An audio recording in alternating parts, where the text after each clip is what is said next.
देखें बेटा, जैसा कि आप सभी लोग जानते हैं कि आपके एग्ज़ाम में जो मैथमेटिक्स का क्वेश्चन पेपर है उसमें 5 मार्क्स के 4 क्वेश्चंस होते हैं, ठीक। जिसमें एक क्वेश्चन आएगा आपका 3D के स्ट्रेट लाइन से, ठीक है।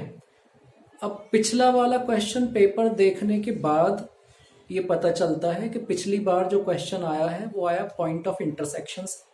मतलब एक पैरेललोग्राम है, उसके डायगोनल्स जिस पॉइंट पर इंटरसेक्ट करते हैं उसके कोऑर्डिनेट निकालने थे। दूसरा आया आपका जो एक पॉइंट है उससे पास होने वाली लाइन की इक्वेशन निकालने के लिए बोला था, जो कि 2 लाइंस पर परपेंडिकुलर है। हालांकि ये दोनों ही क्वेश्चंस भी बहुत ज्यादा इंपॉर्टेंट है, पर क्योंकि ये पिछली बार आ चुके हैं, ऐसा नहीं कह रहा हूं मैं कि इस बार रिपीट नहीं हो सकते, इन्हें भी समझाएंगे बाद में। लेकिन इस बार के लिए जो सबसे इंपॉर्टेंट क्वेश्चन मुझे लग रहा है पर्सनली कि भाई ये सबसे ज्यादा इंपॉर्टेंट है, वो क्वेश्चन है फुट ऑफ परपेंडिकुलर या इमेज का। फुट ऑफ परपेंडिकुलर कैसे निकालेंगे, एक तो ये पता होना चाहिए आपको। फुट ऑफ परपेंडिकुलर अगर आप निकाल लेंगे तो उससे जो है इमेज भी निकाल सकते हैं, ठीक। तो देखते हैं, शुरू करते हैं। जैसे ये क्वेश्चन है, find the foot of perpendicular drawn from the point -2 4 -5 to the line this. यानी इस पॉइंट से इस लाइन के ऊपर परपेंडिकुलर ड्रॉ करते हैं तो उसके फुट के कोऑर्डिनेट क्या होंगे। क्या मतलब है क्वेश्चन का? ये एक स्ट्रेट लाइन है मान लो, जिसकी इक्वेशन दे रखी है x + 3/3 y - 4/5 z + 8/6। और यहां मान लो एक पॉइंट है जिसके कोऑर्डिनेट दिए हैं 2 -2 4 और -5।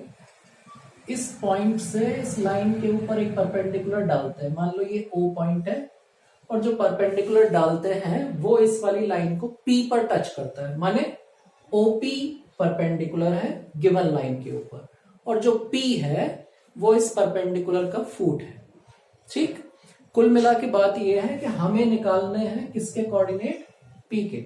तो हम मान लेते हैं कि इसके कोऑर्डिनेट्स जो हैं वो क्या है, x y z, ठीक है। जनरल कोऑर्डिनेट्स किसी भी लाइन के ऊपर आप यहां कोई पॉइंट लेते हैं, यहां कोई पॉइंट लेते हैं, यहां कोई पॉइंट लेते हैं, तो उसके coordinate x y z let कर सकते हैं, ठीक है। क्योंकि 3D यानी 3 डायमेंशनल ज्योमेट्री में x कोऑर्डिनेट, y कोऑर्डिनेट और z कोऑर्डिनेट लेना होता है किसी भी पॉइंट के लिए, ठीक। तो वो x axis, y axis, z axis की जो वैल्यू होती है वही उसका कोऑर्डिनेट होता है, ठीक। तो हमने P का कोऑर्डिनेट अभी क्या लेट किया है, x y z, ठीक है। इन x y z की हमें वैल्यू निकालनी है, ओके। तो हम ये देख रहे हैं कि जो इक्वेशन हमें दे रखी है, सबसे पहले हम क्या करेंगे, उस इक्वेशन को लिखेंगे। Given equation of line x + 3/3 is equals y - 4/5 is equals z + 8/6, okay. इस इक्वल्स में क्या लेट करेंगे, लैम्डा। लैम्डा कोई भी कांस्टेंट वैल्यू हो सकती है, ठीक, लेट कर लिया, ओके। अब इसको सॉल्व करेंगे। एक बार x + 3/3 इज इक्वल्स लैम्डा लिया, 3 की लैम्डा में मल्टीप्लाई, 3 लैम्डा, 3 उधर चला जाएगा, x इज इक्वल्स क्या आया, 3 लैम्डा -3। ऐसे ही y - 4/5 is equals lambda, y is equals 5 lambda, और y की वैल्यू क्या आ गई, 5 लैम्डा + 4। और same z + 8/6 is equals lambda, z + 8 is equals 6 lambda, और z इज इक्वल्स 6 लैम्डा -8। अब ये जो है ये x y z की वैल्यू आ गई, ठीक है। यानी कि जो P पॉइंट है उसके जनरल कोऑर्डिनेट्स आ गए 3 लैम्डा -3, 5 लैम्डा + 4, 6 लैम्डा -8, ये, ओके। अब जैसा हम देख रहे हैं कि ये OP जो लाइन है वो इस गिवन लाइन के ऊपर परपेंडिकुलर है।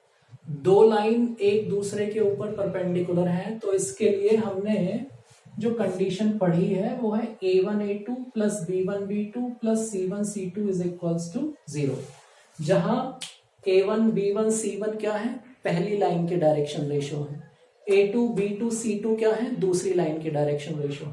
ठीक है, कोई भी इक्वेशन लिखी हुई है इस फॉर्म में जैसे ये दे रखी है, ठीक है, तो इसके डायरेक्शन रेशो क्या होंगे, ये 3 5 6। ठीक, तो गिवन लाइन के तो डायरेक्शन रेशो दिए हुए हैं 3 5 6, लेकिन ये जो परपेंडिकुलर लाइन है इसके डायरेक्शन रेशो नहीं है हमारे पास। तो सबसे पहला काम क्या करेंगे, ओपी के डायरेक्शन रेशियोज निकालने का। पी पॉइंट के कोऑर्डिनेट निकाल चुके हैं आप बराबर में लैम्डा रखकर। ठीक, तो अब क्या करेंगे, ओपी के डायरेक्शन रेशियो निकालेंगे। क्या निकालेंगे, ओपी के डायरेक्शन रेशियो। कैसे निकालते हैं जी डायरेक्शन रेशियो, फाइनल पॉइंट में से इनिशियल पॉइंट को माइनस कर देते हैं। ठीक, फाइनल पॉइंट कौन है, पी, इनिशियल पॉइंट कौन है, ओ, तो पी में से ओ को माइनस कर देंगे।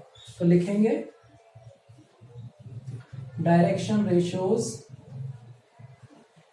ऑफ ओपी क्या हो जाएंगे भैया, x माइनस -2, y -4, z -5। ठीक, x की वैल्यू डाल दो, पहले तो ये माइनस के अंदर मल्टीप्लाई कर लो, यानी x + 2 y -4 z +5। ठीक, x की वैल्यू डालोगे 3 लैम्डा -3 +2 ये है ही, y की वैल्यू डालोगे यहां से, y है ये, कभी गामा समझ लो, 5 लैम्डा +4 -4 ये है ही, z की वैल्यू डालोगे यहां से 6 लैम्डा -8 +5 ये है, तो ये आया 3 लैम्डा -3 +2 कितना बचा, -1, 5 लैम्डा 4 -4 0 हो गया, और 6 लैम्डा -8 +5 माइनस का कितना आया 3। ये डायरेक्शन रेशियो आ गए भैया किसके, ओपी के। किसके डायरेक्शन रेशियो आए, ओपी के। अब जब जैसा मैंने अभी आपको बताया है कि ओपी इस लाइन के ऊपर परपेंडिकुलर है जो गिवन लाइन है आपकी, इसका मतलब क्या हुआ कि ओपी के डायरेक्शन रेशियो और इस लाइन के डायरेक्शन रेशियोज के मल्टीप्लीकेशन का सम किसके इक्वल होगा, 0 के। क्योंकि दो लाइन के परपेंडिकुलर होने की कंडीशन ही ये है कि उनके डायरेक्शन रेशियोज की मल्टीप्लाई होती है और उनका सम करके 0 के इक्वल आ जाता है। ठीक है, तो लिखेंगे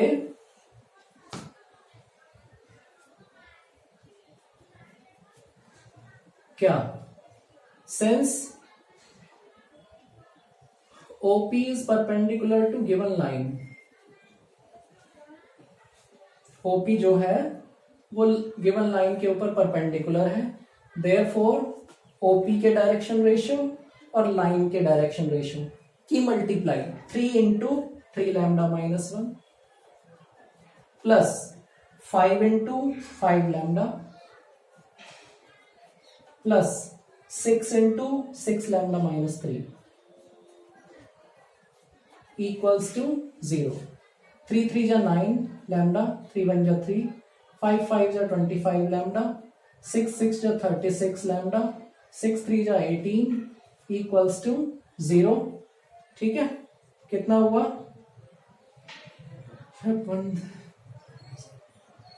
70 लैम्डा। ओके, और ये कितना हुआ 21 is equals to 0। ठीक, so 70 lambda is equals 21, lambda is equals 21/70, 7 से डिवाइड कर देंगे, तो लैम्डा की वैल्यू क्या आ गई 3/10। ओके, अब लैम्डा की ये वैल्यू जो है वो हम यहां पुट कर देंगे इक्वेशन फर्स्ट में, तो एक्स वाई जेड यानी पी के कोऑर्डिनेट निकल आएंगे। ये ही आपके फुट ऑफ परपेंडिकुलर है। ठीक, so on putting lambda is equal 3/10 in first, we get x is equals 3 into lambda की वैल्यू 3/10 -3, 3 3 जा 9 -30/10 -21/10। y की वैल्यू कितनी आएगी 5 into 3/10 plus 4, 5 2 जा 10, और ये कितना है 2 4 जा 8 और 3 11,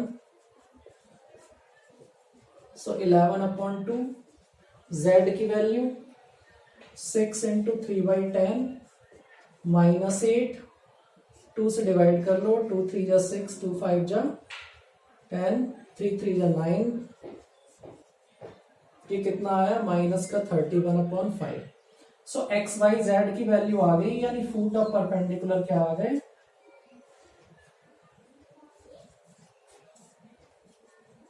एक्स वाई जेड की वैल्यू -21/10, 11/2 और -31/5। ओके, आई होप कि यहां तक आप लोगों के समझ में आया होगा। ठीक, स्क्रीनशॉट ले लें।